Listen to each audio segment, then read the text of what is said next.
Traffic జామో లేకపోతే రోడ్లపై నీళ్లు వచ్చినప్పటికీ కూడా ఎక్కడ కూడా ఎటువంటి ప్రాణ నష్టం కానీ లేదా ఇతరత్ర ఆస్తి నష్టానికి సంబంధించినటువంటి పెద్ద ఇబ్బందికర పరిస్థితులు ఏం రాలేదు. ఎందుకంటే ఎఫిషియెంట్ గా మేనేజ్మెంట్ ఎప్పటికప్పుడు జరుగుతూ ఉంది.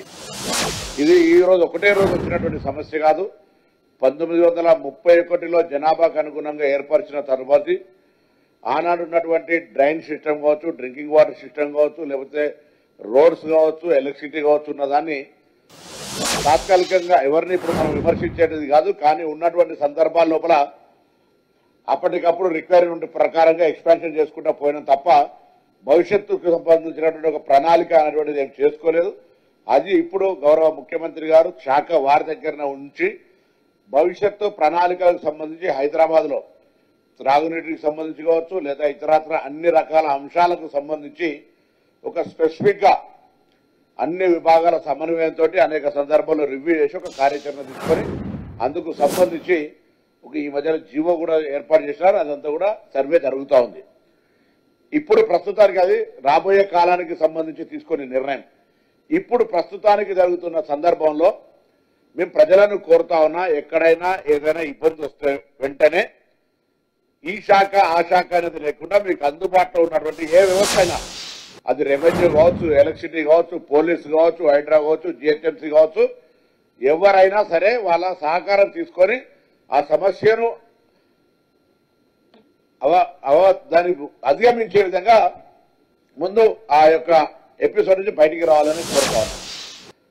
శాశ్వత పరిష్కారానికి సంబంధించి ఇప్పటికే మీకు తెలుసు 141 వాటర్ ల్యాగింగ్ సెంటర్ల నుంచి 86 కంప్లీట్ అయినా, ఇంకొక 20 ఆన్ ప్రోగ్రెస్ లో ఉన్నాయి. మిగతా వాటికి సంబంధించి కూడా 5-6 ముఖ్యంగా ఇప్పుడు మైత్రివనమో లేకపోతే ఇంకా మసప్ ట్యాంక్ దగ్గరనో ఎన్ఎండిసి దగ్గర ఇటువంటి కొన్ని వాటిని పరిష్కరించాల్సిన అవసరం. వాటి వలన ఒక్కసారి వాటర్ జామ్ కావడం వల్ల ఆ ట్రాఫిక్ జామ్ అయి దాని ఇంపాక్ట్ సిటీ అంత మీద పడుతున్నటువంటి పరిస్థితి చూస్తాం.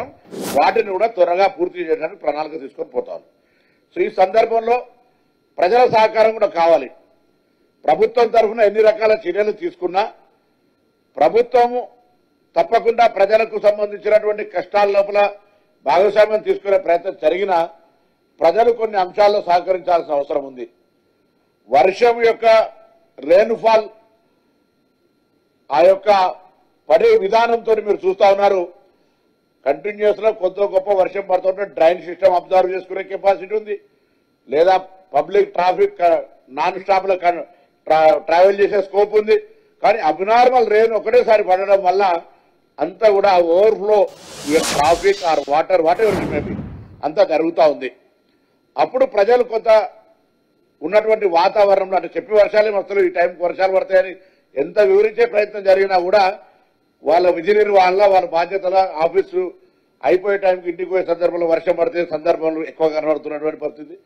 ఇటువంటి పరిస్థితుల్లో కొంత ప్రజల సహకారం ఎందుకు అడుగుతా ఉన్నామంటే కొంత ఓపికగా వర్షం పడడం సేపు కొంత ఆగి దానికి సంబంధించినటువంటి పరిస్థితులను అర్థం చేసుకోవాల్సిన అవసరం ఉంది.